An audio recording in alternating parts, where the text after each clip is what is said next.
Primero es como dibujar la cara y luego ya se le va dando formas ya.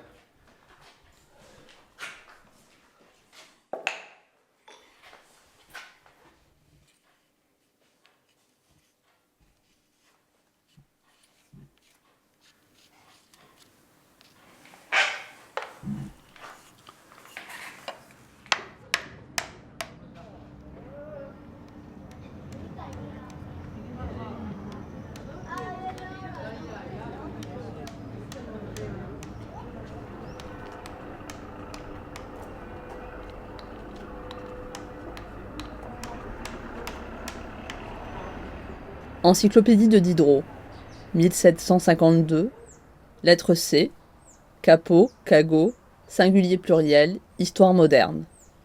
C'est ainsi, dit Marca, dans son Histoire du Béarn, qu'on appelle en cette province et dans quelques endroits de la Gascogne des familles qu'on prétend descendues des Visigoths, qui restèrent dans ces cantons après leur déroute générale. Il leur est défendu, sous les peines les plus sévères, de se mêler avec le reste des habitants. Ils sont charpentiers et ne peuvent s'armer que des instruments de leur métier. En 1460, les États de Béarn demandèrent à Gaston d'Orléans, prince de Navarre, qu'il leur fût défendu de marcher pieds nus dans les rues, sous peine de les avoir percés, et enjoint de porter le pied d'oie ou de canard sur leur habit. Et du coup, oui, comment vous avez entendu parler des cagots? Les cagots, je vois pas du tout ce que c'est en fait. Vous êtes du coin peut-être? Oui. D'accord. En fait, c'était une sorte de caste d'intouchables. C'était des gens qui vivaient dans les bois, qui pouvaient que travailler le bois. Il n'y avait pas, non, de... Non. Ok, bon, c'est pas grave. Désolée. Bonne journée. Ouais, bonne journée, au revoir. Au revoir. Comment vous avez entendu parler des cagots? Je suis béarnaise, donc dans le Béarn, vous avez dans les églises un endroit spécial où rentraient les cagots. Je n'ai pas vécu toujours en France, donc c'est au retour que je me suis intéressée à ça. Il était, je pense que c'est revenu d'Espagne, je pense que ça devait être, enfin je sais pas, en réalité je sais pas trop, mais après ça a été les meilleurs charpentiers, c'est eux qui faisaient toutes les maisons.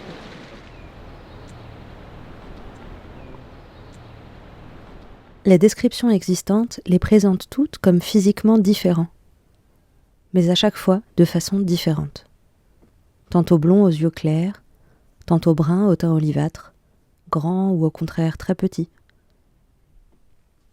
Les quartiers et les bénitiers qui leur étaient réservés étaient signalés par des visages sculptés dans la pierre. Plus tard, sous la Troisième République, l'État détruisit ces traces. Ne reste plus que quelques photos du XIXe siècle, ici et là, et des vestiges dans les églises, involontairement sauvés par les tensions entre républicains et catholiques. Ne dit-on pas d'un peuple qui oublie son histoire, qu'il est condamné à la répéter? Il existe une image que l'on a d'eux, ou plutôt que l'on croit avoir d'eux. Impossible de ne pas en parler. Elle est partout, dans tout ce qui a trait au cagot. Que ce soit dans les articles de journaux, ou dans les premiers résultats de recherche internet. On était parti en reportage et notre but c'était de retrouver les cagots. Ça nous avait été présenté comme ça. C'était des nains qui vivaient dans le sud de la France, qui descendaient des Visigoths. Et on s'est mis à la recherche. Et puis, après avoir rencontré, surtout dans des curés de campagne qui nous ont guidés, et c'est comme ça qu'on a réussi à les retrouver dans un petit... eux par contre, ils nous avaient vraiment très bien accueillis. Il n'y avait aucun problème, au contraire, ils étaient très fiers de pouvoir faire ceci. Hein. Vous voyez, avec les derniers cagots, dit votre article. Oui. Et là, véritable Lilliputien, les 3 derniers cagots mènent à l'écart du village et du temps une vie d'agriculteur, ce qui n'est pas vrai. Ils n'étaient pas du tout à l'écart du village. Je vais vous montrer la maison. Pour nous, ce sont des gens issus de familles enfin des consanguins, parce que les familles s'étaient mariées depuis plusieurs générations entre cousins. 10 ans avant le reportage, Jacques Batin, de l'Académie nationale de médecine, ausculta les frères et la sœur Simondane. Pour lui, il souffrait de gointrisme, une maladie causée par le manque d'iode, autrefois très courant dans les montagnes. 160 ans plus tôt, en 1789, Ramon de Carbonnières, un savant parisien de passage dans la région, entendant parler des cagots et voyant pour la première fois des malades de gointrisme, assimila les deux. Avec le développement de la photo au XIXe siècle, beaucoup d'ethnologues photographièrent massivement ce qu'ils pensaient être les derniers cagots, modifiant durablement l'imaginaire collectif et laissant passer la seule occasion de documenter visuellement le phénomène.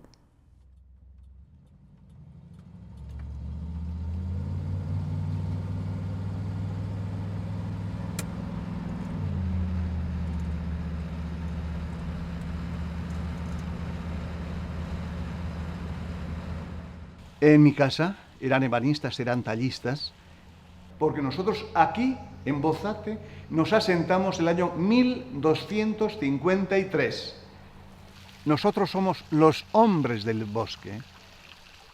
Hay diferentes nombres: capots, cagots, gaets, gafets, gesit, cacú, cascarot, oselier, gabash, agotes, mesillos, los patarinos, grisons, depende de la zona.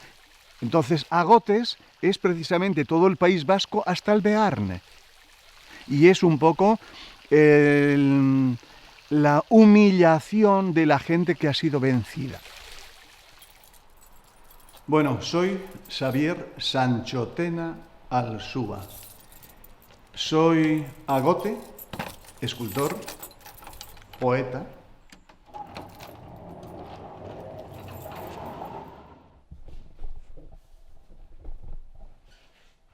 Aquí el taller de su padre. Sí, bueno, este es el taller generacional e instrumental de 5 generaciones. ¿Y usted cuando era joven veía a su padre y a su abuelo trabajar aquí? Sí, sí, por supuesto.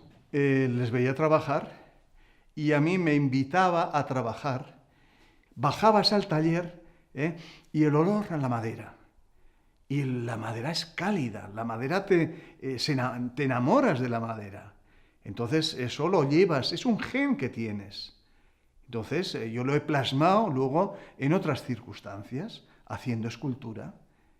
Y bueno, pues veis la cantidad de árboles, la cantidad de material que necesito para trabajar. Y siempre es material no vivo, sino es material de derribo. Material que la naturaleza la ha tumbado.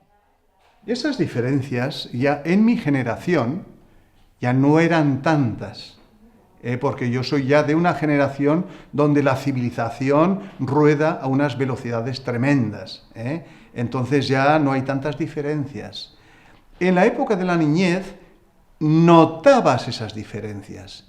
Entonces, bueno, pues a mí me dio por salir, porque claro, aquí no te puedes anquilosar. Y uno que tiene ambición de superación, es cuando vas y te defines por otros lares. ¿Podríamos ver la cocina? Sí.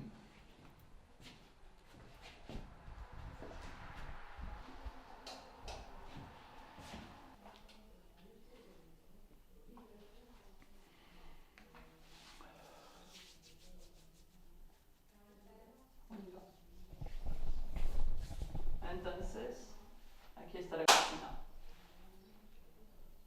Bueno, pues aquí viene la otra tradición. La tradición es que mi oficio es cocinero. Y la cocina viene por tradición. Mi madre, abuelas, bisabuelas, antepasados, el tema de la cocina era importantísimo. Tenían un don especial, porque ellas eran sabias porque eran herbolarias. Sabían de hierbas medicinales para curar, o para matar. O sea, se conocían todo, absolutamente todo. Usted dijo que seguramente es, por lo que se ve, eran mujeres que eran perseguidas por brujería, pero mujeres que eran curanderas, que eran... Es que voy a eso. Entonces, lo que pasó en Zugarramurdi,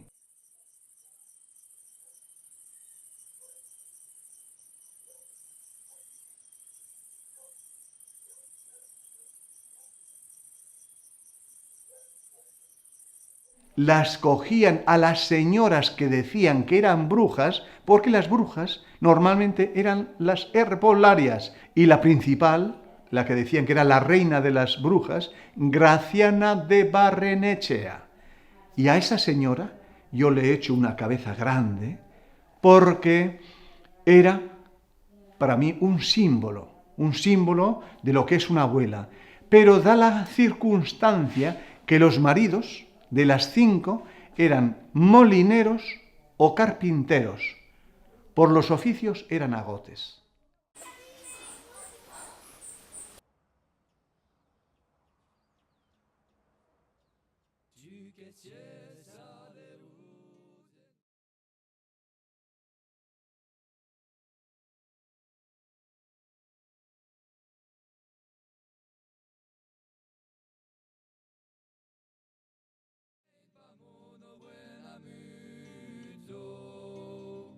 Si es la muso dei pauregu, ta cara es negra de fumado, te traes en la fusillada, si es una flor de barricado, si es la Venus, de mort de femme, si es la mestreso,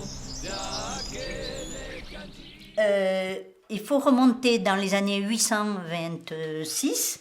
Alors à ce moment-là, le comté de Bigorre n'a pas voulu qu'il y ait un successeur, un vassal, un comte, un baron, et a laissé cette communauté ici indépendante. À partir de ce moment-là, à partir de la moitié du 9e siècle à la moitié du 16e siècle, les gens de la vallée, cette communauté s'est débrouillée toute seule.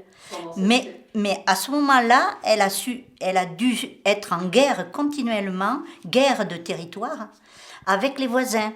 Parce que tout simplement, elle a eu des empiètements, elle a eu les communes voisines, enfin les villages voisins, ont un peu pris tantôt un morceau, tantôt un autre. Voilà pourquoi ici, il y a énormément de villages aux alentours qui possèdent une partie de la montagne. Le quartier des Campans, c'est possible de regarder aussi? Alors, ça existe encore, ce quartier? Oui, on va y aller. Ah oui, On mais va aller il est dans ce encore, quartier. Tel quel? Alors, on dit que cette maison, ou celle-là, je sais pas, je crois que c'est celle-là, il y aurait eu il y aurait encore des pierres d'une maison de Cagoux. Moi, je ne l'ai jamais connue, mais on dit toujours quartier des Cagoux et pont des Cagoux. On va y passer dessus, vous allez voir. Alors maintenant, évidemment, c'est construit. C'est pas du tout la même allure que là, mais on sait que c'était le quartier des Charpentiers.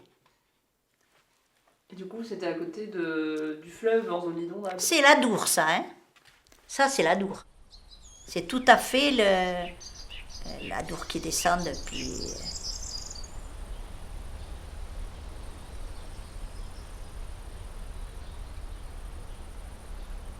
Ils étaient obligés de traverser l'Adour et de s'installer en dehors. Et puis, loin du village aussi, puisque... On ne les mélangeait pas, hein. C'était des gens qui venaient d'ailleurs, donc c'était l'étranger. Hein. Même si pendant des siècles ils sont restés là. Mais ça, on est sûr, vous êtes sûr que c'était des étrangers ou c'est une théorie locale? Ah, il devait y avoir des gens d'ici, puisque un goitreux était déclaré Cagoux. Corisandre de Montléon ou le Béarn au XVe siècle, écrit par Madame de Montpezat en 1867. Cependant que le jour s'achevait, Corisandre aperçut une chétive cabane adossée contre un roc à l'abri des neiges et des vents. Corisandre s'élança gaiement vers la pauvre demeure, quand sur le seuil une voix de femme cria du dedans. N'entrez pas, nous sommes Cagoux. Corisandre fut frappée de l'extérieur de cette femme. Elle était encore jeune, de longues tresses tombaient sur ses épaules. Ses yeux étaient noirs, grands et pleins de feu. Les cagots, d'où venaient-ils? On dit que c'étaient des Sarrasins, les débris de cette armée d'Abderrahm, qui, voulant rentrer en Espagne, trouvèrent les défilés de montagnes gardés et furent massacrés. Un petit nombre s'échappa, resta caché, puis fut toléré, avec plus de dégoût que jamais vaincu n'en put inspirer. Vous vous êtes égarée, noble dame. Voilà votre route. L'ermite vous servira de guide. Je ne vous trompe pas. J'ai tracé ce sentier pour rencontrer l'ermite parce qu'il me dit « Bonjour, Janina ». C'est le seul qui ait voulu savoir mon nom. Le seul qui ne m'appelle pas femme ou fille de cagot.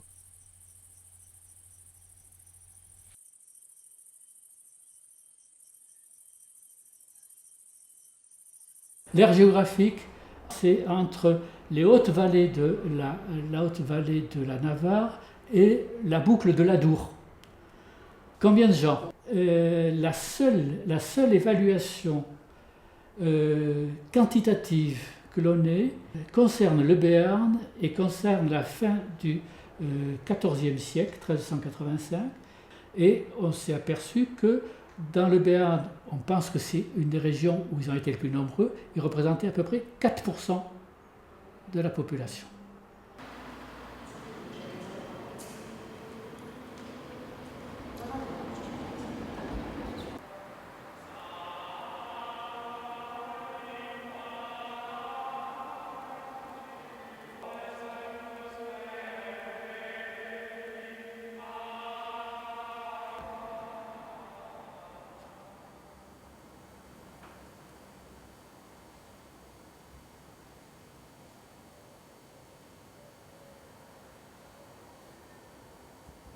L'assimilation cagot égale charpentier égale travailleur du bois, elle est quasiment identitaire de ce phénomène. C'est un aspect extrêmement important et c'est un aspect extrêmement énigmatique. Tous les cagots ne sont pas charpentiers, mais la majorité le sont. Au fur et à mesure que le temps s'écoule, la proportion de métiers autres va augmenter. Deuxième pondération, les cagots n'ont pas le monopole du travail de menuiserie, du travail de charpente. Mais quand même, c'est tellement identitaire, malgré tout, qu'à partir du XVIIIe siècle, où le mot cagot est devenu une injure punissable par la loi, on ne parle plus de cagots, on parle des charpentiers. Un tel charpentier, tout le monde comprend, c'est-à-dire cagot. C'est devenu un terme générique. Pourquoi la charpente? Alors là, il y a toute une série d'hypothèses qui ont été avancées. Tout ce que moi, je suis capable de faire en tant qu'historien, c'est tirer un fil rouge, qui vaut ce qu'il vaut, mais qui est documenté, qui montre qu'avant les cagots, il y a eu les chrétiens. Constatez que pendant 200 ans, les chrétiens, personne n'a cherché à le trouver d'origine spéciale, tout simplement parce qu'ils étaient... On n'avait pas besoin de chercher les origines parce qu'ils étaient d'origine locale, ils étaient locaux. Que ces chrétiens, il y a eu un moment au XIIIe siècle, et là c'est documenté, où ils étaient lépreux. Les chrétiens étaient des lépreux, qui étaient dans des léproseries. Donc je pense qu'il est difficile de nier qu'à l'origine de tout ça, il y a la peur de la contagion, la peur de la lèpre. Sauf que au XIVe siècle, il y a eu de moins en moins de lépreux et que de toute façon, les lépreux ne peuvent pas transmettre leur maladie. La lèpre, donc la lèpre est contagieuse mais pas transmissible. Et donc, à partir de moment... En fait, c'est que les gens qui ont la lèpre, ils ne peuvent pas avoir d'enfants. Ils ne peuvent pas avoir d'enfants et surtout, pas d'enfants, c'est rarissime et c'est absolument exclu de petits-enfants. Pas de descendance dans la longue durée possible pour les lépreux. Et donc, quand on a commencé à présenter des chrétiens, plus des cagots, comme descendants de lépreux, c'est forcément faux. Alors, comment fallait-il continuer à justifier leur discrimination? Et le premier fantasme qu'on a eu, Les cagots, mais c'est presque comme Visigoth. Autre fantasme, les cathares, bien sûr. Les cagots seraient les descendants de cathares. C'est une autre thèse qui n'a strictement aucun fondement historique. Aucun. À côté de ça, notre grande explication est la suivante. Elle a été avancée par un préhistorien, il s'appelle Georges Laplace, et qui a dit voilà, les cagots, d'après moi, ce sont les descendants des peuples anciens, des peuples antérieurs au néolithique, les peuples premiers qui peuplaient la Gascogne et la Navarre, et qui ont vu un jour s'installer des sédentaires qui ont créé des villages et qui ont commencé à travailler et à vivre de l'agriculture. Et eux, hommes des bois, se sont trouvés en décalage, se sont trouvés marginalisés, et ils ont continué à vivre avec les bois au milieu desquels ils vivaient. Et ils sont sortis du bois, pour finir, mais en tant que spécialistes du seul matériau qui était leur cadre de vie. Donc effectivement, il y a de très nombreuses thèses qui se sont succédées, et tout ça parce que il n'y a aucune explication rationnelle. Le cagot type, c'est une réalité, mais c'est en même temps un stéréotype, parce que les cagots ont été très différents, ont beaucoup changé dans le temps, et ils ont été très différents dans l'espace. Dans le temps, le chrétien du Moyen-Âge n'est pas du tout méprisé par les autres habitants. C'est quelqu'un qui est plutôt recherché. Il y a des recrutements de chrétiens faits par les communautés parce qu'ils disent que les autres communautés ont leurs chrétiens, nous on n'en a pas, il faut absolument qu'on en recrute un. Il y a une sorte de concours de recrutement d'un chrétien. C'est quelqu'un qui est jugé nécessaire par la communauté, qui est tenu à l'écart, mais qui joue un rôle social important, parce que c'est lui qui s'occupe de faire les cercueils des défunts. Deuxième figure, le chrétien du XVIe, XVIIe siècle. C'est le moment où on perce les portes d'accès pour accéder à l'église, et il doit vivre dans la haine et dans l'humiliation. C'est une phase totalement différente. Mais du coup, le 15e, 16e siècle, ça correspond un peu à l'invention du racisme biologique. Oui. Il y a un très beau livre, qui s'appelle le livre de Christian de la Campagne, qui s'appelle L'invention du racisme, qui dit le racisme et les cagots sont la plus ancienne manifestation de racisme, et elle tombe au moment où le racisme, avec les Indiens, ont découvert les Amériques. Le racisme est né au XVIe siècle. Il va s'appuyer sur quelque chose qui est neuf dans les concepts scientifiques, c'est le sang. Le racisme de sang. La limpieza de sangre, la pureté de sang, c'est un concept qui va être inventé en Espagne au moment de l'expulsion des Morisques pour donner naissance à des formes de discrimination qui ont une composante clairement raciste parce qu'elles sont fondées sur le concept de pureté de sang. Troisième figure, à la fin du XVIIe siècle, et même plus tôt en Espagne, le cagot se révolte.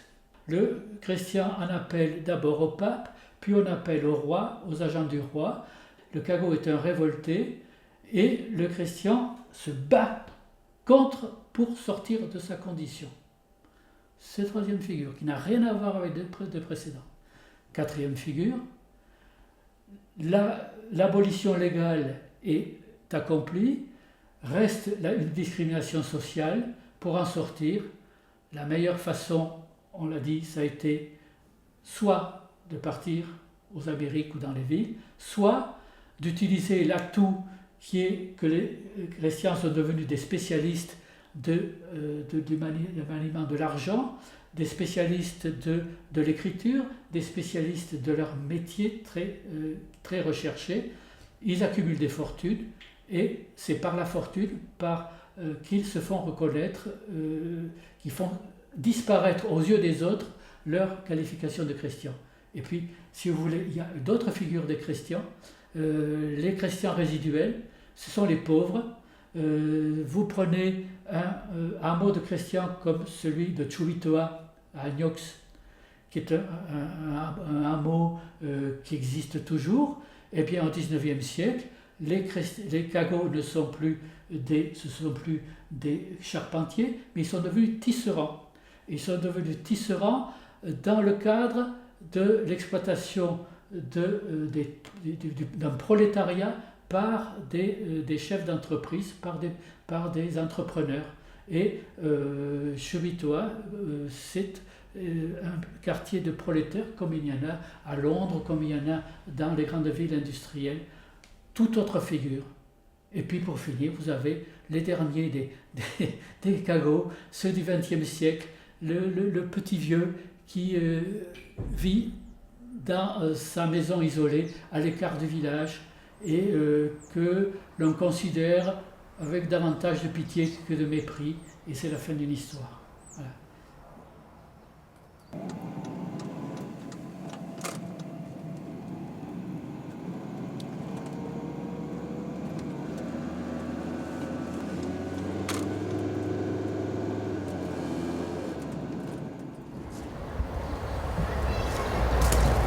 Donc ça, c'est le travail de votre fils? Ouais.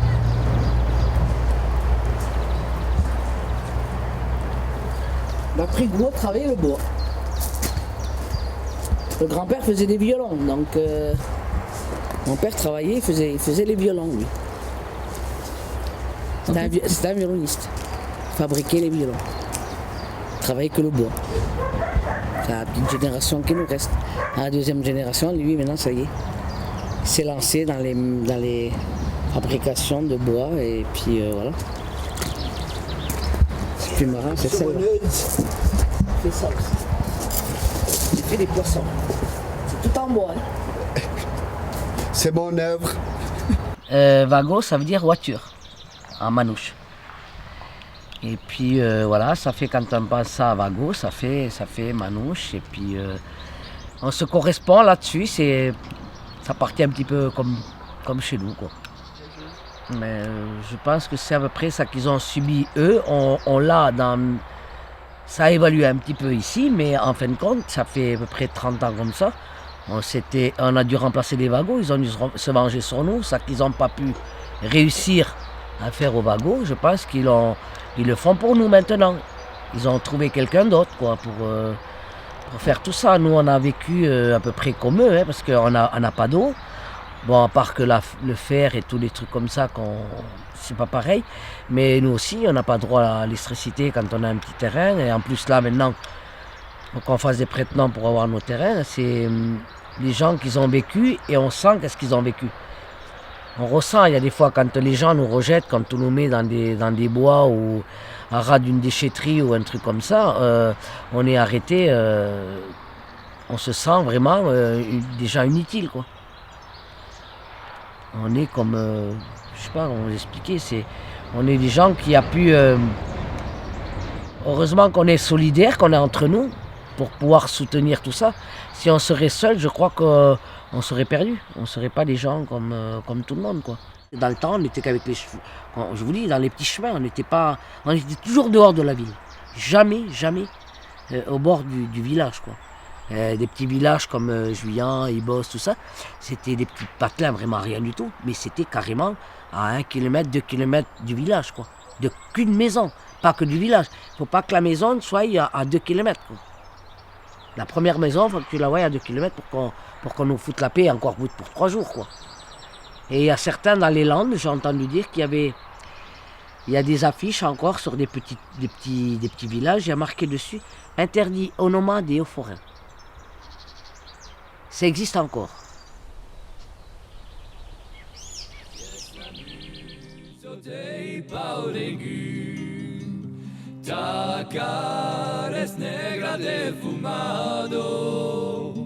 Te dueis en la fusillade, si es una flor de barricado, si es la Venus.